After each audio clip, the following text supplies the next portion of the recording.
आजच्या ऑनलाईन क्लासमध्ये सर्वांचं स्वागत आहे.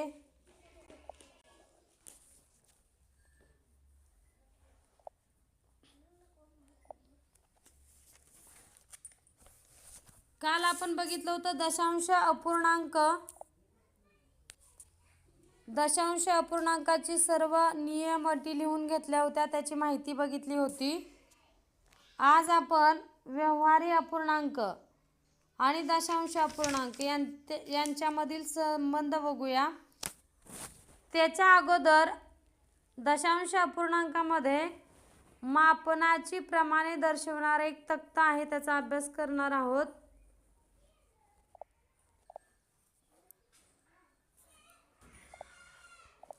याच्यामध्ये बघा, मूळ एककाचा विचार करायचा आहे आणि मूळ एकक मीटर असू द्या, म्हणजे अंतर मोजण्यासाठी आपण मीटरचा उपयोग करतो. वस्तुमान मोजायचं असेल तर ग्रामचा उपयोग करतो आणि आकारमान मोजायचं असेल तर लिटरचा वापर करतो.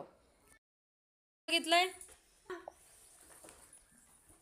मीटर इथं दिलंय बघा. मूळ एकक काय दिलेलं आहे? मीटर दिलंय. आणि त्याच्यानंतर तुम्हाला जर विचारलं एक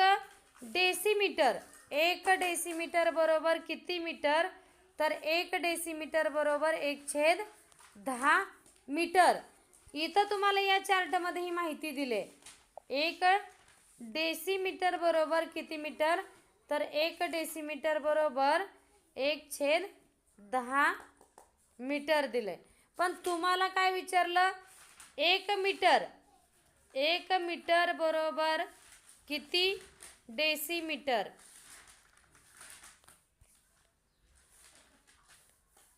याचं कोण सांगते उत्तर? 1 मीटर बरोबर किती डेसिमीटर. इथं चार्ट मध्ये दिलेलं आहे ते 1 डेसिमीटर बरोबर 1/10 मीटर दिलंय. पण आपण प्रश्न केलाय उलटा, 1 मीटर बरोबर किती डेसिमीटर. एक लक्षात ठेवा, मूळ एककामध्ये एक लक्षात ठेवायचं, एक आहे संख्या आणि एक नंतर एक घर पुढे गेलं की याचा एक शून्य. मीटर बरोबर करताना बघा, एक मूळ एककामध्ये आणि जसं उजव्या बाजूला जाईल तसं एक शून्य वाढणार आहे. म्हणजे 1 मीटर बरोबर 10 डेसिमीटर.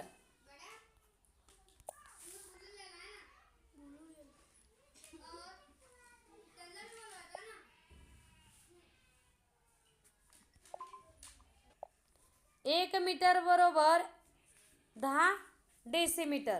जर इथं तुम्हाला दिलं 1 मीटर बरोबर किती सेंटीमीटर,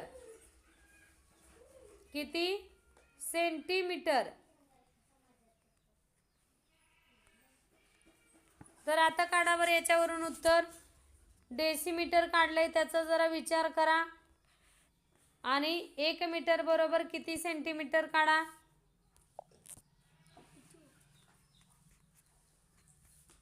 मूळ एककाच्या ठिकाणी आपण मॅडम तुमचा आवाज अडकत येतोय. आवाज अडखळत येतोय. आता येतोय का आवाज व्यवस्थित? हा हो, आता येतोय. ओके. तर इथं लक्षात काय ठेवायचंय? मूळ एककामध्ये 1 आणि त्याच्यानंतर एक घर पुढे जातोय त्यावेळेस 1 शून्य. 2 घरे जर पुढचा प्रश्न विचारलाय 2 घरामधला, तर इथे येणार आहे एकावरती 2 शून्य. म्हणजे 1 मीटर बरोबर किती सेंटीमीटर. सेंटीमीटरचं घर हे मीटरच्या घरापासून 2 नंबरच्या स्थानावरती आहे, म्हणून मीटर नंतर 1. डेसिमीटर साठी 0. मॅडम आवाज येत नाही.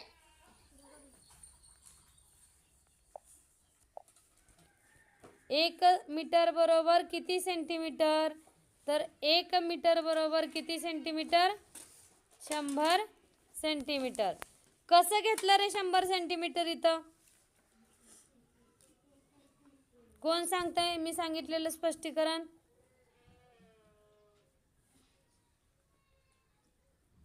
का पुन्हा सांगू? मॅडम पुन्हा सांगा. ओके. आता मीटरच्या स्थानात एक मीटर बरोबर किती सेंटीमीटर विचारले, बरोबर का? तर आपण काय करणार आहोत, मीटरचं मूळ एकक आहे आणि मूळ एककाच्या उजव्या बाजूला आपण पहिलं येते स्थान डेसिमीटर, त्याच्यानंतर एक घर पुढं गेल्यानंतर सेंटीमीटर येते. तर एक घर पुढं गेलं की एक शून्य द्यायचा, 2 घर पुढं गेले की 2 शून्य द्यायचा आणि 3 घर जर मिलीमीटर विचारलं आणि तर 3 घर पुढं जावं लागलं तर एकावरती शून्य देत जायचं आहे. जर तुम्ही डेकामीटरकडे जरी आला तुम्ही डेकामीटरकडे येणार त्यावेळेस सुद्धा हा फॉर्म्युला जरा लक्षात ठेवा. ज्यावेळेस 1 मीटर इथं घेताय त्यावेळेस डेकामीटर विचारलं तर इकडं शून्य देत जायचं आहे 1च्या अगोदर. हेक्टोमीटर विचारलं तर त्याच्या पुढं अजून शून्य वाढत जाणार आहे. किलोमीटर जर विचारलं तर त्याच्या पुढं अजून शून्य वाढत जाणार आहेत. म्हणजे ज्यावेळेस छोटं एकक विचारलं जातंय त्यावेळेस काय करायचं आहे, तर छोट्याकडे जाताना 1च्या वरती शून्य येणार आहेत 1च्या पुढे आणि मोठ्या एककाकडे ज्यावेळेस जाणार आहे त्यावेळेस 1च्या पुढे म्हणजे मागे 1च्या अगोदर येणार आहेत शून्य. मग त्यावेळेस काय होईल, इथंपर्यंत आल्यानंतर इथं पॉईंट. किलो जर विचारलं तर 0.001. 1 मीटर बरोबर किती किलोमीटर? 1 मीटर बरोबर किती किलोमीटर? तर 0.001 येईल. 1 मीटर बरोबर किती हेक्टो विचारलं, किती हेक्टो जर विचारलं तर इथं येतं उत्तर 1 मीटर बरोबर 2 घरे अगोदर येणार आहे शून्य आणि त्याच्यामध्ये आपल्याला पॉईंट द्यायचा असेल तर 0.01 असं उत्तर येईल. त्याच्यानंतर तुम्हाला जर विचारलं 1 मीटर बरोबर किती डेकामीटर? 1 मीटर बरोबर मीटरमध्ये 1 येईल आणि एकच घर अगोदर शून्य येणार आहे, कारण डेकामीटर हे एकच घर अगोदर आहे मीटरपासून. त्याच्यामुळे इथं पॉईंट येईल 0.1 उत्तर येईल. म्हणजे 1 मीटर बरोबर 0.1 डेकामीटर उत्तर येईल. हे काय करायचं आहे, ज्या मूळ एककापासून जर वाढत जाणारी एकक असतील तर काय करायचं आहे, 1च्या अगोदर शून्य देत जायचं आहे आणि मूळ एककापासून जर लहान एकक असतील तर 1च्या नंतर शून्य वाढत जातील. 1 घर पुढचं जर विचारलं तर 1 शून्य वाढेल, त्याच्यानंतर दुसऱ्या घरातला जर प्रश्न विचारला तर 2 शून्य, त्याच्यानंतर तिसऱ्या घरामध्ये गेला तर 3 शून्य, असं 1च्या पुढे शून्य मांडत जावे लागतील ज्यावेळेस छोटं एकक विचारतो त्यावेळेस. हे झालं या चार्टवरती नसलेलं माहिती मी सांगितलेली आहे. या चार्टवरची तुम्ही वाचून माहिती काढू शकता. आता जी माहिती सांगितली मी त्याच्यावरती एक प्रश्न विचारते तुम्हाला. 1 मीटर बरोबर किती हेक्टोमीटर? 0.01 मीटर. 0.01 मीटर. छान छान छान, व्हेरी गुड व्हेरी गुड. लगेच समजलं सगळ्याला? हो. आता पुढचा एक प्रश्न घ्या.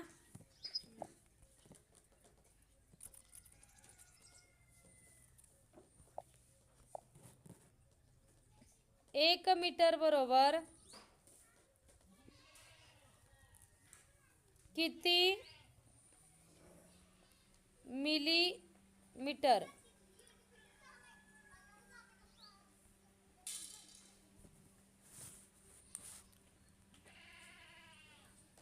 1 मीटर बरोबर किती मिलीमीटर? सांगा 1 मीटर बरोबर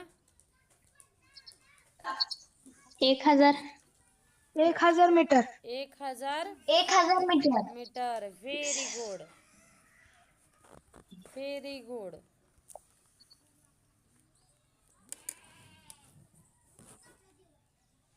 पुढचा एक प्रश्न घ्या. हे प्रश्न तुम्हाला जलद मध्ये लिहिता येणार नाहीत, रेकॉर्डिंग मधून लिहून घ्या नंतर.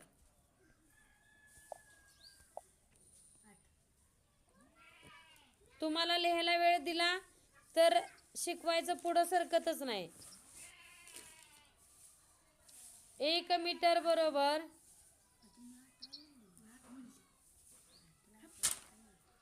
किती डेसिमीटर?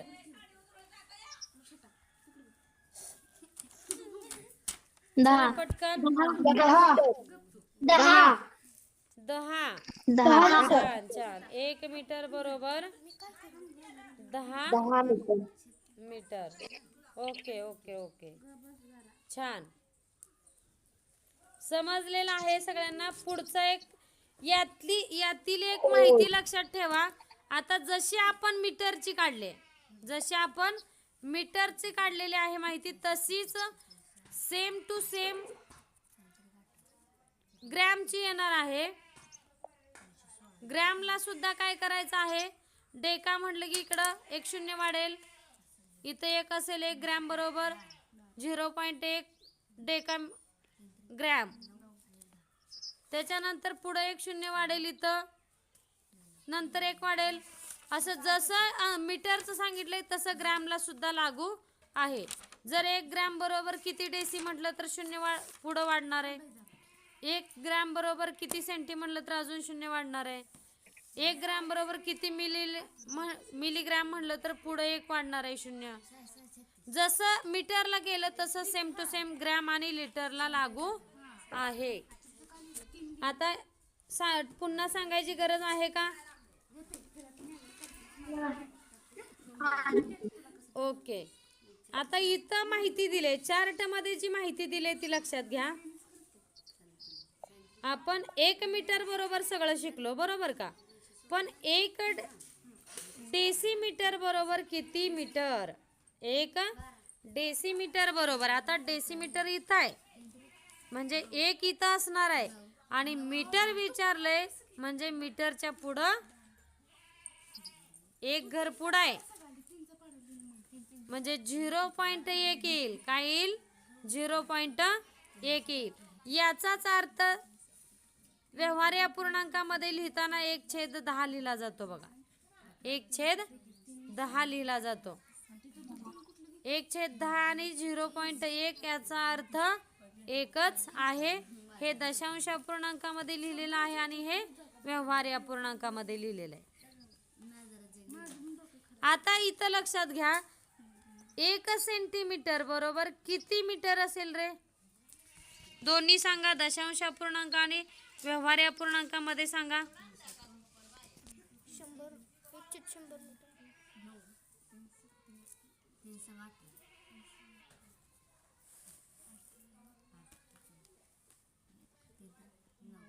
0.01 आणि 100. 0.01 येईल दशांशामध्ये, आणि व्यवहार्य अपूर्णांकामध्ये काय येईल?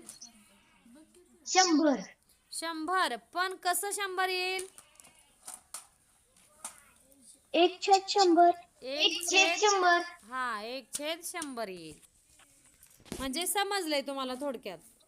तसंच ग्रॅमला केलेलं आहे, तसंच लिटरला करायचं आहे, आणि मीटरचं तिन्ही एककाला काय आहे तेच नियम लागू आहे.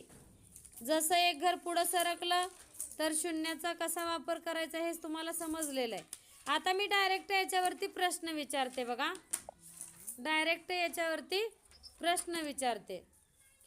तुम्हाला 1 मीटर बरोबर किंवा 1 डेकामीटर बरोबर किती डेकामीटर? 1 डेकामीटर बरोबर किती मीटर?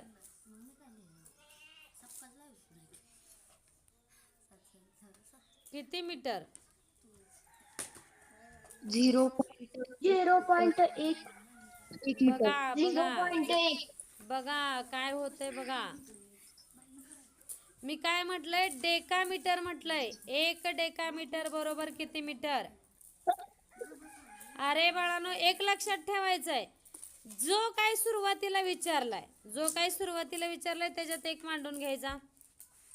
आणि जे विचारलंय, आता मीटर विचारलंय, ते त्या घरापासून कुठल्या बाजूला आहे, कोणत्या बाजूला आहे, त्या बाजूला शून्य देत जायचं आहे.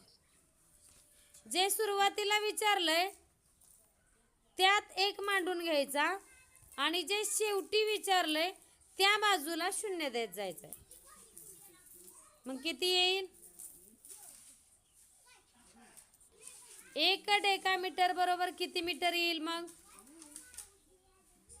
10 मीटर. छान येतंय उत्तर. कॉन्फिडन्स पाहिजे. उत्तर येतंय, फक्त कॉन्फिडन्स पाहिजे. 1 डेकामीटर बरोबर किती? 10 येईल. का तर डेकामध्ये आपण एक मांडून घेणार आहे आणि मीटर कुठल्या स्थानावरती आहे तिथपर्यंत शून्य मांडायचे. आता जर याच प्रश्नामध्ये तुम्हाला असं असतं, जर तुम्हाला असं दिलं 1 डेकामीटर बरोबर किती सेंटीमीटर?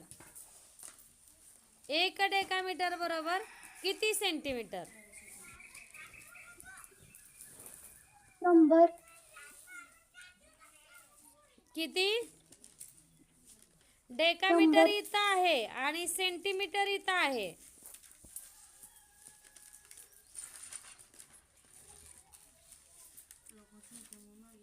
जेवढे घर पुढे आहेत तेवढे शून्य देत जायचंय, त्या घरापर्यंत जायचंय, सेंटीमीटरच्या घरापर्यंत. 1000 मीटर. 1000. 1000 मीटर. 1000 मीटर. हो. कारण 3 घर पुढं आहे, तर काय करायचं आहे, तर 3 घर पुढं द्यायचे शून्य. समजलं? आता सांगा 1 लिटर बरोबर किती मिली लिटर?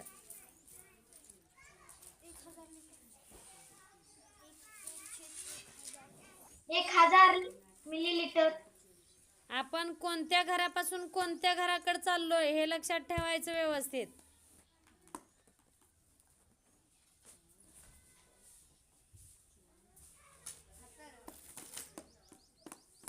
1000 मिलीलीटर.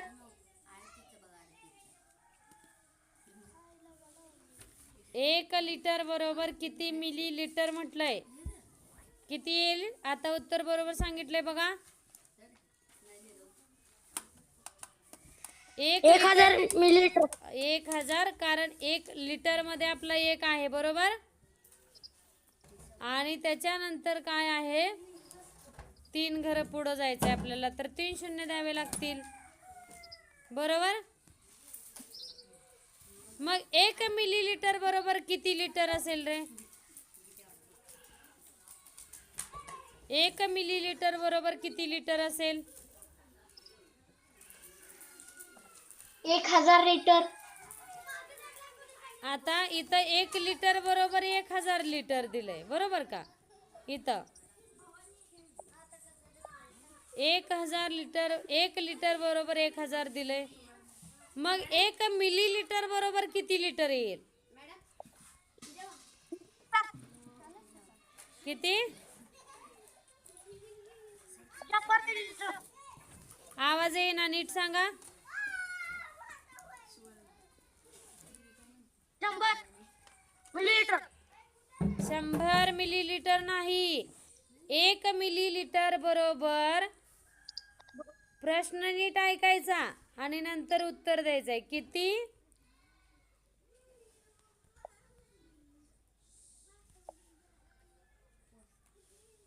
किती लिटर? 1 मिली लिटर बरोबर किती? 1000. 1000 लिटर. अरे 1000 पण कसं येतंय जरा विचार करा. मी काय विचारलंय, या घरापासून या घराकडे विचारलंय. विचारलेलं घर शेवटचं आहे आणि आपल्याला जायचं आहे पुढं इकडं डाव्या बाजूला.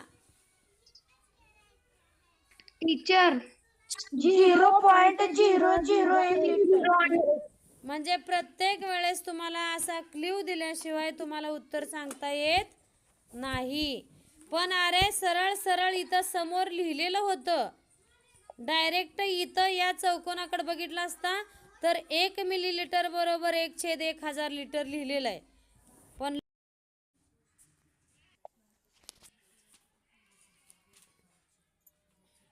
व्यवहार्य अपूर्णांकाचा नियम आहे बघा.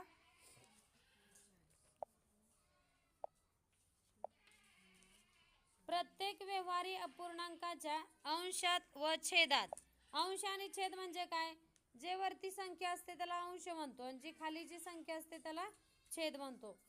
3 अंशामध्ये आहे आणि 4 छेदामध्ये आहे. तर अंशात आणि छेदात पूर्णांक संख्या. पूर्णांक संख्या म्हणजे पूर्ण अंक. पूर्णांक संख्या म्हणजे पूर्ण अंक. म्हणजे जर आता 1.5 दिला तुम्हाला, 1.5 हा अर्धा आहे. काय आहे? हा अर्धा आहे. पण तुम्हाला जर 2 दिला तर 2 हा काय आहे? पूर्णांक आहे. पुन्हा तुम्हाला 2.4 दिले तर हे अर्धा अंक आहे. ना तो धड 2 आहे ना धड तो 3 पूर्ण आहे. म्हणजे हा काय आहे तर अर्धा आहे. यालाच काय म्हटलंय? अपूर्णांक म्हटलंय. तर हा अपूर्णांक दशांश अपूर्णांक आहे आणि छेद अंशामध्ये जो अपूर्णांक लिहितो तो व्यवहार्य अपूर्णांक आहे. तर याच्यामध्ये एक गोष्ट लक्षात ठेवायची आहे. काय माहिती आहे का? पूर्णांक. पूर्णांक म्हणजे काय तुम्हाला माहिती आहे. तर छेद आणि अंशामध्ये पूर्ण अंक आहे बघा इथं. जर तुम्हाला 1.3 छेद 2.5 दिलं असतं, 1.3 आणि छेदामध्ये 2.5 तर हे पूर्णांक नाहीत. काय? हे पूर्णांक नाहीत. इथं 3/5 किंवा 1/2 असतं तर हे पूर्ण अंक आहेत. म्हणजे पूर्णांक छेद आणि अंशातले समजले का? छेद आणि अंशामध्ये पूर्णांक कसे असतात हे समजलंय तुम्हाला. तर याच्या नियमामध्ये काय सांगते बघा. पूर्ण अंक संख्या असतात. व्यवहार्य अपूर्णांकामध्ये काय असतं? पूर्ण अंक संख्या असतात. म्हणूनच त्या व्यवहार्य अपूर्णांकाला काय म्हटलंय तर परिमेय संख्या म्हटलंय. इथं दिलंय बघा 3/4 आणि दुसरी संख्या आहे -13/17. तर ऋण सुद्धा असू नाही तरी धन असू द्या. धन संख्या असू द्या नसेल तर ऋण संख्या असू द्या. तर ऋण संख्या ही परिमेय आहेत आणि धन संख्या सुद्धा परिमेय संख्या आहेत. समजला हा नियम? याच्यामध्ये वेगळं काही दिलेलं नाही. फक्त काय लक्षात ठेवायचं आहे? छेदात आणि अंशामध्ये पूर्णांक असायला पाहिजे आणि तो असतो. व्यवहार्य अपूर्णांकामध्ये पूर्णांक असतो, छेदामध्ये सुद्धा आणि अंशामध्ये सुद्धा. धन असू द्या अगर ऋण असू द्या नाहीतरी धन असू द्या. आणि त्याच संख्येला काय म्हणायचं तर परिमेय संख्या म्हणायचं. चला पुढं बघा. इथं दुसरा नियम आहे. व्यवहारी अपूर्णांकामधील लहान मोठेपणा कसा तुम्ही ठरवणार? अंश आणि छेदामध्ये संख्या दिलेल्या असतात. 3/4 किंवा 2/4. छेद समान असू द्या नाहीतरी अंश समान असू द्या. 2/4 अंश समान असेल किंवा छेद समान असेल त्यावेळेस काय नियम आहे त्यांनी सांगितलंय बघा.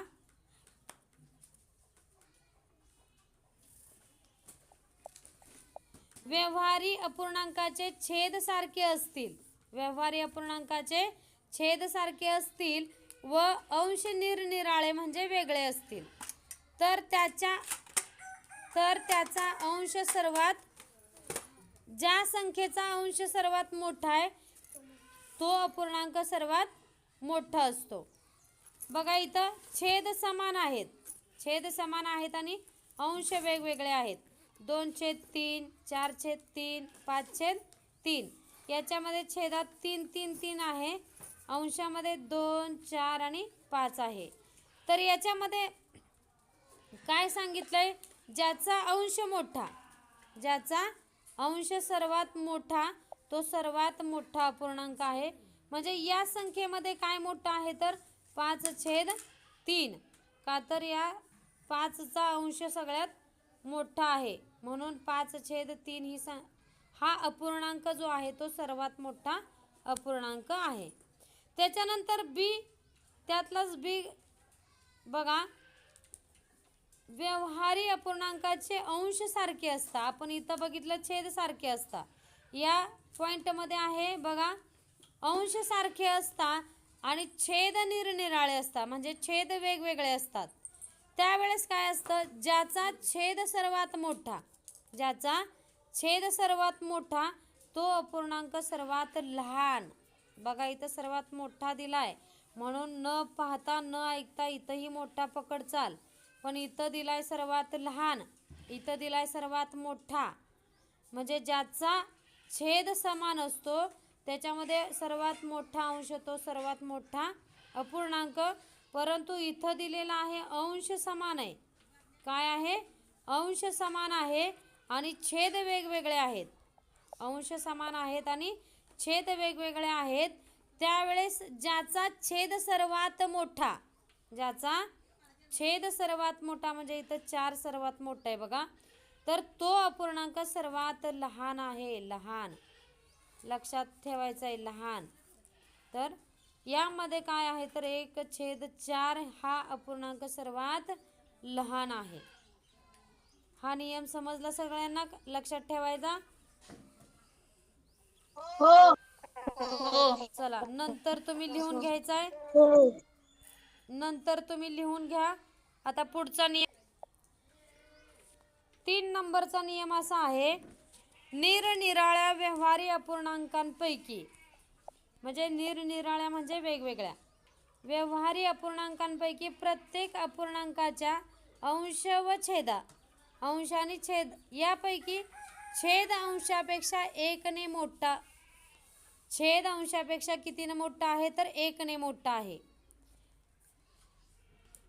तर सर्वात मोठा छेद असतो, सर्वात मोठा ज्याचा छेद असतो तो अपूर्णांक सर्वात मोठा. इथंही आले बघा, पाठीमागच्या नियमामध्ये होतं सर्वात लहान मोठा, म्हणजे लहान आणि मोठा काय लिहिलंय ते लक्षात ठेवायचं आहे. तर इथं तुम्हाला बदलून असं जर प्रश्न आला इथं सर्वात लहान, तरी चुकायचं नाही, कारण सर्वात मोठा समजतोय म्हणजे सर्वात लहान समजला पाहिजे. कारण इथं सांगितलंय, इथं काय आहे बघा 5/6, म्हणजे 5/6. याच्यामध्ये काय आहे तर छेदापेक्षा अंश 1ने लहान आहे, अंशापेक्षा छेद 1ने मोठा आहे.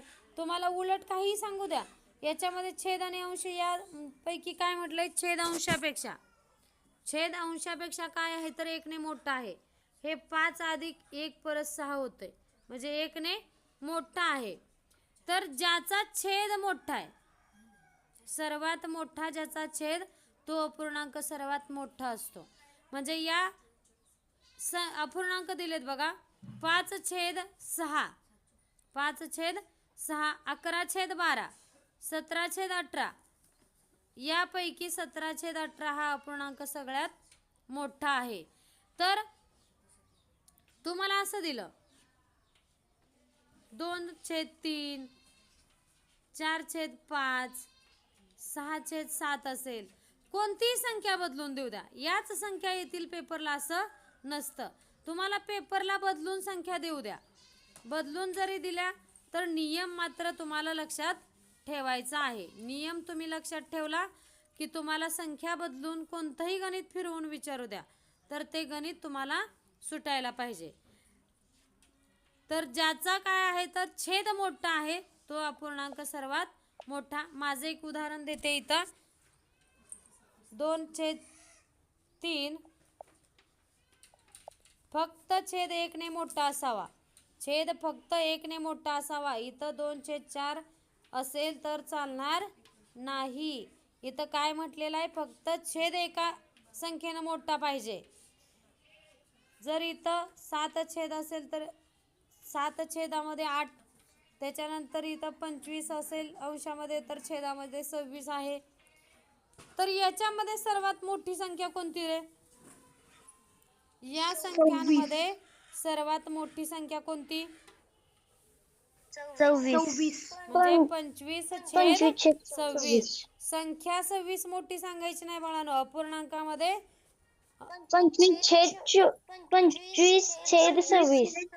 हा बरोबर, 25/26. उत्तर सांगितलं की बरोबर आवाज बंद करून ठेवायचा आहे.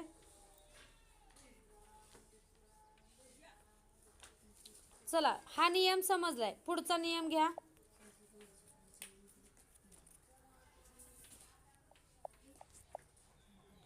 सगळ्यात सोपा नियम आहे.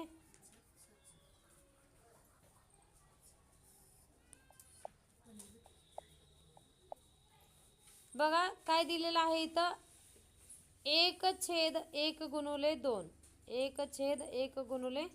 2 अधिक 1/2 × 3 अधिक 1/3 × 4 अधिक 1/4 × 5 अशा संख्या वाढत वाढत वाढत पुढे गेलेल्या आहेत.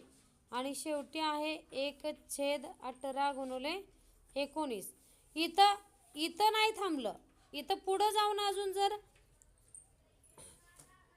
29 × 30 असतं, 1/29 × 30 पर्यंत वाढत वाढत वाढत वाढत गेलेत. तर इथं काय असणार आहे, शेवटचा अपूर्णांक पकडायचा आहे. उत्तर लिहिताना काय करायचं आहे, शेवटचा अपूर्णांक पकडायचा आहे. बघा इथं शेवट केलेला आहे 1/18 × 19 वरती. आणि याचं उत्तर लिहिताना काय सांगितलेलं आहे, 18. पहिली संख्या काय घ्यायची आहे, अंशामध्ये घ्यायची आहे आणि दुसरी संख्या छेदामध्ये टाकायची आहे आणि त्याचं उत्तर येईल. तर इथं काय फॉर्म्युला केला एक लक्षात घ्या. इथं 1/2 आहे, तर 2 इथं घेतलाय बघा रिटर्न.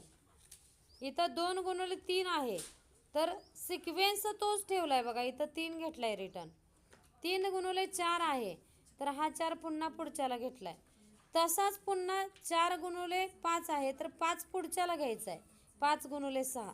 त्याच्यानंतर 6/7 घ्यायचं आहे. 7/8 येईल. 8/9 येईल.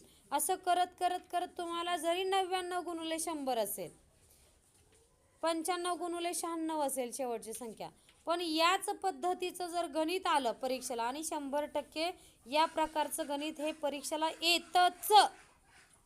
त्याच्यामुळे हे गणिताकडे जरा लक्ष द्या. आणि या पद्धतीचं गणित आलं आणि कोणत्याही ठिकाणी स्टॉप करू द्या, कोणत्याही ठिकाणी स्टॉप करू द्या. शेवटची संख्या उचलायची. शेवट जिथं झालाय, आता इथं आपण शेवट करूया 3/4 वर. तर इथं उत्तर याचं काय असणार आहे, याच्या बरोबर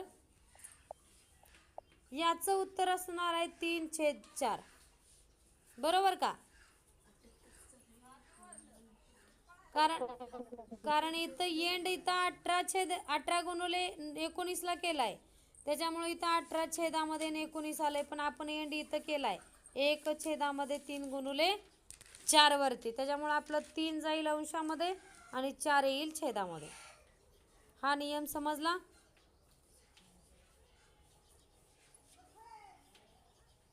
हो. Okay okay. पुढचा नियम बघा 5 नंबरचा.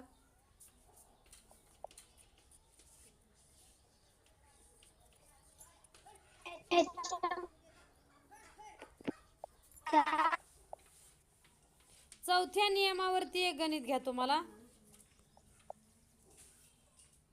1/1 × 2 अधिक 1/2 × 3 अधिक 1/3 × 4 अधिक 1/4 × 5 आणि त्याच्या पुढे डॉट डॉट डॉट डॉट देते बघा. त्याच्या पुढच्या संख्या तर आहेतच, पण एंडला मी घेते बघा 1/5 1/1 85 गुणुले 86. चला याचं उत्तर सांगा. 85 छेद 86. 85 गुणुले 85 छेद 86. 85 छेद 86. छान छान छान छान छान छान. सगळ्यांना समजलेलं आहे, उत्तर आलेलं आहे सगळ्यांचं. म्हणजे या पद्धतीचं गणित अंशामध्ये एकच राहील. काय राहील? अंशामध्ये एकच राहील. अंशामध्ये एकच येतं आणि सिक्वेन्स ही असाच राहतो. सिक्वेन्स सुद्धा खालचा बदलत नाही, फक्त एंडची संख्या बदलते. काय होतंय? एंडची संख्या, शेवटची संख्या बदलते आणि सर्व काही उत्तर कशावरती अवलंबून आहे? शेवटच्या संख्येवरती अवलंबून आहे. हा नियम समजला असेल तर पुढे जाऊया आपण. हा बोला. तुम्ही आता लिहिलं ना 1 गुणिले 2, तिथं अधिकच्या ऐवजी जर मायनस असेल किंवा भागाकार असेल तर मग या पद्धतीचं गणित बेरजेतच येतंय, बेरजेतच येतंय. या पद्धतीचा हा नियम फक्त आणि फक्त बेरजेतच लक्षात ठेवायचा आहे. मी इथं चिन्ह बदलून दुसरं उदाहरण दिलं असतं तुम्हाला सोडवण्यासाठी, पण हा नियम फक्त आणि फक्त काय? बेरजेतच लक्षात ठेवायचा आहे. आलं का लक्षात? चला पुढचा नियम घ्या.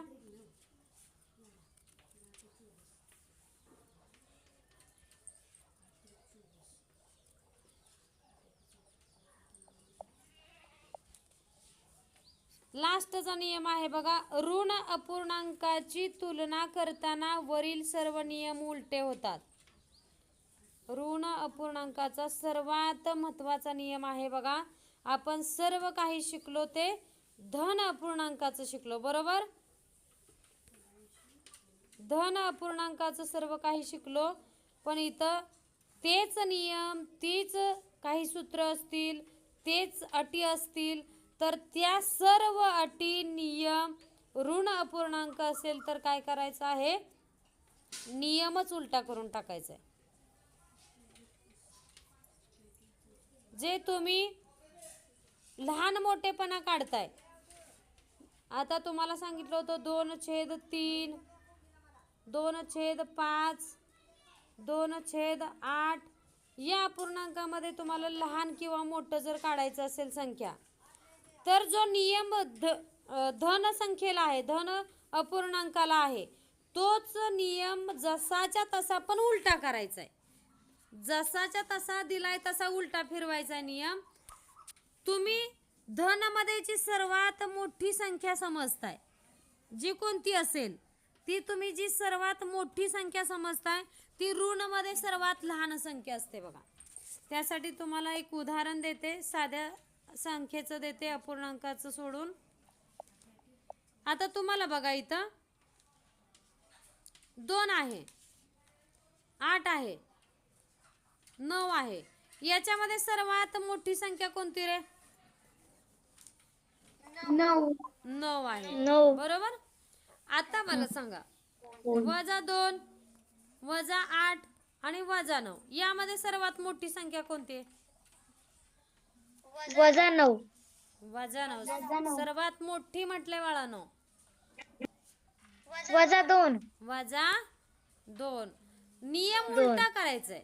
काय असतंय? जी सर्वात धनामध्ये मोठी आहे ती सर्वात लहान येणार आहे.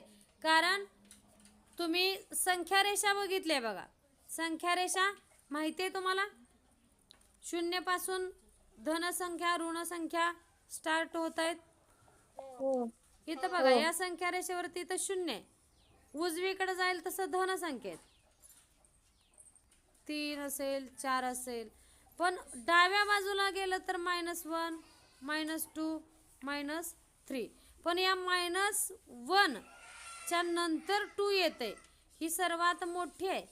आणि ही याच्यानंतर -1 पेक्षा -2 ही काय आहे? लहान संख्या आहे.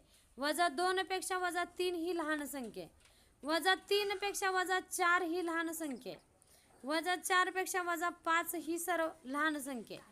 म्हणजे सर्वात ऋण संख्येचा जर विचार केला तर सर्वात मोठी संख्या कोणती? ऋण संख्यांमध्ये सर्वात मोठी संख्या कोणती सांगा?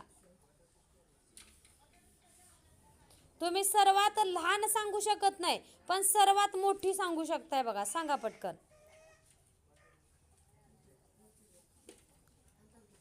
-2. मोठी म्हटलंय मी, सर्वात मोठी. ऋण संख्येमध्ये सर्वात मोठी संख्या -1. -1. करेक्ट. -1. -1. कारण -1 च्या नंतर 0 आहे. 0 ना धन आहे ना ऋण आहे. 0 धन मध्येही नाही आणि ऋण मध्येही नाही. -1 ही सर्वात पहिली संख्या आहे बघा. म्हणजे सर्वात मोठी संख्या आहे -1. असाही प्रश्न येईल परीक्षेला. ऋण संख्यांमध्ये सर्वात मोठी ऋण संख्या कोणती? तर -1. जसं सर्वात लहान नैसर्गिक संख्या 1 सांगू शकताय, पण मोठी सांगू शकत नाही, अनंतापर्यंत आहेत. तसं लहान ऋणमध्ये मोठी सांगू शकताय आणि लहान संख्या अनंतापर्यंत आहेत पुढं.